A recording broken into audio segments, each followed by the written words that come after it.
Tuan-tuan dan puan yang dihormati sekalian, selepas Najib Razak dipenjarakan, Dr. Wan Azizah sekali lagi membocorkan rahsia di sebalik ketika Anwar Ibrahim dipenjara. Wan Azizah kata di dalam satu laporan di malaysiakini.com yang telah diterbitkan kemarin 26 Ogos, tajuk berita itu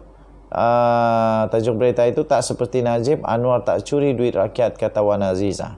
Dia membongkarkan pula rahsia yang dia percaya berlaku kepada Anwar Ibrahim. Wan Azizah mengimbas kembali episod ketika Anwar Ibrahim dipenjara. Dia berkata ketua polis negara pada ketika itu, iaitu Rahim Nur, telah memukul suaminya selepas ditahan. Bagi mengelakkan Anwar dibawa ke mahkamah dalam keadaan cedera, katanya lagi, pihak berkuasa telah menahannya di bawah Akta Keselamatan Dalam Negeri atau ISA yang membolehkan mana-mana individu ditahan tanpa dibicara. Itu pendedahan dahsyat daripada Wan Azizah. Katanya dalam pendedahan itu, selepas direman anda perlu dibawa ke mahkamah. Tetapi sebab matanya lebam, dia tak dibawa ke mahkamah. Jadi mereka tukar kepada ISA, katanya lagi. Anwar telah dihukum penjara buat kali kedua atas pertuduhan yang sama ketika Najib mentadbir negara, katanya. Dia juga mendakwa pertuduhan itu sebagai rekaan. Anwar diberikan pengampunan diraja selepas PH menumbangkan Najib dan BN dalam PRU 2018 yang lalu. Kini penyokong Datuk Seri Najib Tun Razak pula menggesa agar dia diberi pengampunan yang sama. Ditanya berkenaan soalan itu, Wan Azizah berkata, ia di bawah kuasa Seri Paduka Baginda yang di-Pertuan Agong. Katanya, saya tak ingin sentuh perkara ini, tetapi dia ada kes lain. Dia telah dihukum penjara 12 tahun dalam SRC, tetapi kes lain macam masih berjalan, katanya lagi. Dalam pada itu, Wan Azizah menggesa orang ramai agar tidak berputus asa terhadap perubahan selepas kerajaan PH tumbang hanya selepas 22 bulan mentadbir negara. Katanya, kita tak mahu orang kata kita tukar pada 2018, kita sudah penat. Apa saja yang kita buat, tidak akan ada perubahan kerana khianat. Tetapi inilah sebabnya kita perlukan perubahan. Kita perlu bangkit lebih kuat dan tukar mereka yang khianati kita. Jangan rasa putus asa, ini negara kita, katanya lagi. Tuan-tuan dan puan yang dihormati sekalian, pada Selasa yang lalu, Mahkamah Persekutuan telah mengekalkan sabitan dan hukuman penjara 12 tahun serta denda 210 juta ringgit terhadap Najib berhubung dana 42 juta SRC International yang dipindahkan ke akaunnya.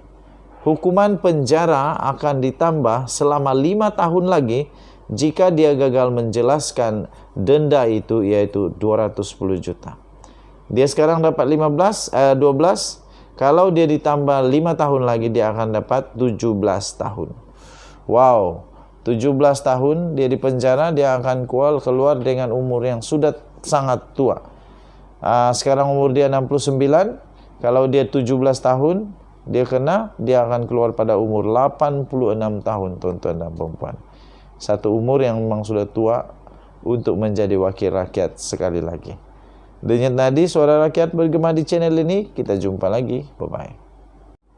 Tuan-tuan dan puan yang dihormati sekalian, selepas Najib Razak dipenjarakan, Dr. Wan Azizah sekali lagi membocorkan rahsia di sebalik ketika Anwar Ibrahim dipenjara.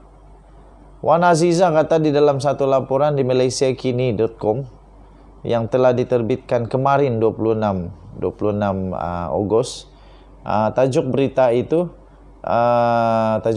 tak seperti Najib, Anwar tak curi duit rakyat, kata Wan Azizah. Dia membongkarkan pula rahsia yang dia percaya berlaku kepada Anwar Ibrahim. Wan Azizah mengimbas kembali episod ketika Anwar Ibrahim dipenjara. Dia berkata ketua polis negara pada ketika itu, iaitu Rahim Nur, telah memukul suaminya selepas ditahan. Bagi mengelakkan Anwar dibawa ke mahkamah dalam keadaan cedera, katanya lagi, pihak berkuasa telah menahannya di bawah Akta Keselamatan Dalam Negeri atau ISA yang membolehkan mana-mana individu ditahan tanpa dibicara. Itu pendedahan dahsyat daripada Wan Azizah. Katanya dalam pendedahan itu, selepas direman Anda perlu dibawa ke mahkamah. Tetapi sebab matanya lebam, dia tak dibawa ke mahkamah. Jadi mereka tukar kepada ISA, katanya lagi. Anwar telah dihukum penjara buat kali kedua atas pertuduhan yang sama ketika Najib mentadbir negara, katanya. Dia juga mendakwa pertuduhan itu sebagai rekaan. Anwar diberikan pengampunan di Raja selepas PH menumbangkan Najib dan BN dalam PRU 2018 yang lalu. Kini penyokong Datuk Seri Najib Tun Razak pula menggesa agar dia diberi pengampunan yang sama. Ditanya berkenaan soalan itu, Wan Azizah berkata, ia di bawah kuasa Seri Paduka Baginda yang di Pertuan Agong. Katanya, saya tak ingin sentuh perkara ini, tetapi dia ada kes lain. Dia telah dihukum penjara 12 tahun dalam SRC, tetapi kes lain macam masih berjalan, katanya lagi. Dalam pada itu, Wan Azizah menggesa orang ramai agar tidak berputus asa terhadap perubahan selepas kerajaan PH tumbang hanya selepas 22 bulan mentadbir negara. Katanya, kita tak mahu orang kata kita tukar pada 2018, kita sudah penat. Apa saja yang kita buat, tidak akan ada perubahan kerana khianat. Tetapi inilah sebabnya kita perlukan perubahan. Kita perlu bangkit lebih kuat dan tukar mereka yang khianati kita. Jangan rasa putus asa, ini negara kita, katanya lagi. Tuan-tuan dan puan yang dihormati sekalian, pada Selasa yang lalu, Mahkamah Persekutuan telah mengekalkan sabitan dan hukuman penjara 12 tahun serta denda 210 juta ringgit terhadap Najib berhubung dana 42 juta SRC International yang dipindahkan ke akaunnya. Hukuman penjara akan ditambah selama 5 tahun lagi jika dia gagal menjelaskan denda itu, iaitu 210 juta. Dia sekarang dapat 12, kalau dia ditambah 5 tahun lagi dia akan dapat 17 tahun. Wow, 17 tahun dia di penjara, dia akan keluar dengan umur yang sudah sangat tua. Sekarang umur dia 69, kalau dia 17 tahun dia akan keluar pada umur 86 tahun, tuan-tuan dan puan-puan. Satu umur yang memang sudah tua untuk menjadi wakil rakyat sekali lagi. Denyut nadi suara rakyat bergema di channel ini. Kita jumpa lagi. Bye-bye.